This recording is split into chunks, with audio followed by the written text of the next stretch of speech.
Les Européens sont venus en Afrique en conquérant. Ils ont pris la terre de vos ancêtres. Ils ont banni les dieux, les langues, les croyances, les coutumes de vos pères. Ils ont dit à vos pères ce qu'ils devaient penser, ce qu'ils devaient croire, ce qu'ils devaient faire. Ils ont coupé vos pères de leur passé. Ils leur ont arraché leur âme et leur racine.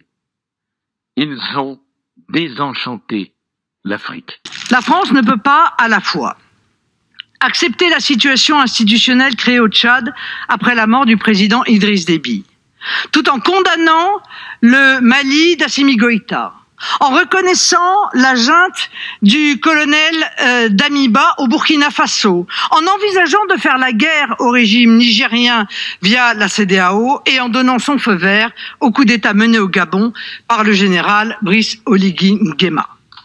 Il arrive un moment où les subtilités théoriques se transforment en arguties rhétoriques qui finissent en douloureuses contorsions et fait le lit du sentiment de deux poids, deux mesures. Je le dis sans embâge, si nous ne sommes plus compris de nos amis africains, dans les chancelleries comme dans la rue, c'est parce que nous ne sommes tout simplement pas compréhensibles. Le franc CFA est un instrument qui n'y a plus aucune légitimité. Il est la relique d'un temps révolu aux yeux des peuples africains. Rendez l'indépendance monétaire à ces États et vous verrez rapidement les choses changer et évoluer. Et ce n'est pas la perfide transformation du franc CFA en éco proposée par Emmanuel Macron qui va changer quelque chose puisqu'elle ne règle rien. Figurez-vous qu'il y a 1,5 million de morts aux confins de l'Europe. 1,5 million.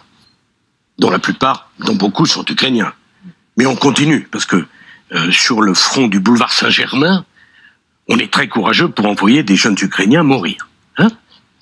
1,5 million. Par exemple, un élément de la France-Afrique qui est quand même indéniable, ce sont nos bases militaires. Nos amis britanniques ont un empire colonial 2 ou 3 fois plus important que le nôtre en Afrique, n'ont pas de base militaire. Pourquoi avons-nous des bases militaires en Afrique? Ce n'est pas pour défendre l'Afrique, c'est donc pour intervenir dans les affaires africaines. C'est notre politique de double standard. Elle est plus supportée en Afrique. Plus du tout. Le coup d'État au Tchad, c'est très bien. Le fils Déby prend le pouvoir, c'est un coup d'État, puisqu'il suspend les institutions. Avec l'accord des Français. Avec l'accord des Français, avec la présence du président. Qui légitime. Exactement. Qui légitime le coup d'État en allant sur place. Et puis, vous faites 1500-2000 km, vous allez vers l'ouest, vous allez au Mali, et puis là, vous dites, ah bah non. Ah, le coup d'État, c'est pas bien. La junte n'a aucune légitimité. C'était les propos de Jean-Yves Le Drian. Soit on est pro-Macron, soit on est accusé d'être pro-Poutine. J'en peux plus de ce discours de nos valeurs. Nos valeurs.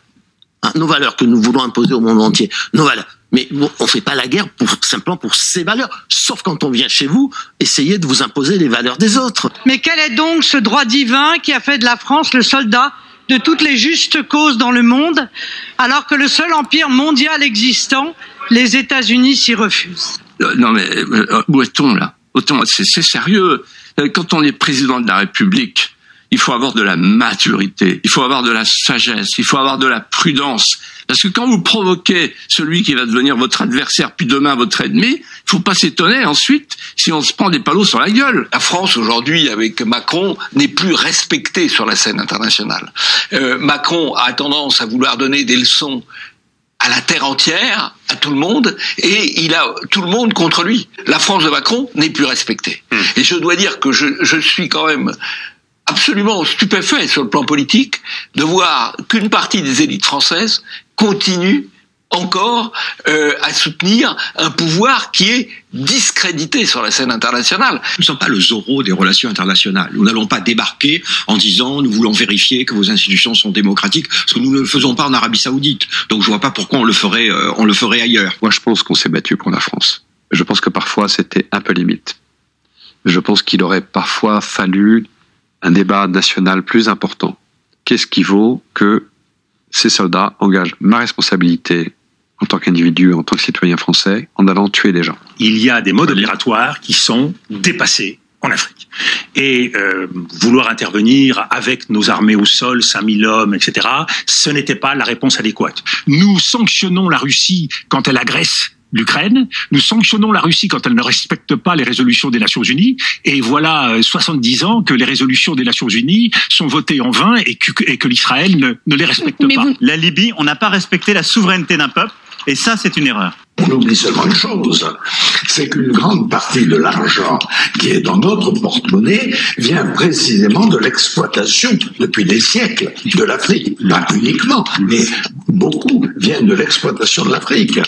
Alors, il faut avoir un petit peu de bon sens, je ne dis pas de générosité, de bon sens, de justice, pour rendre aux Africains, je dirais, ce qu'on leur a pris.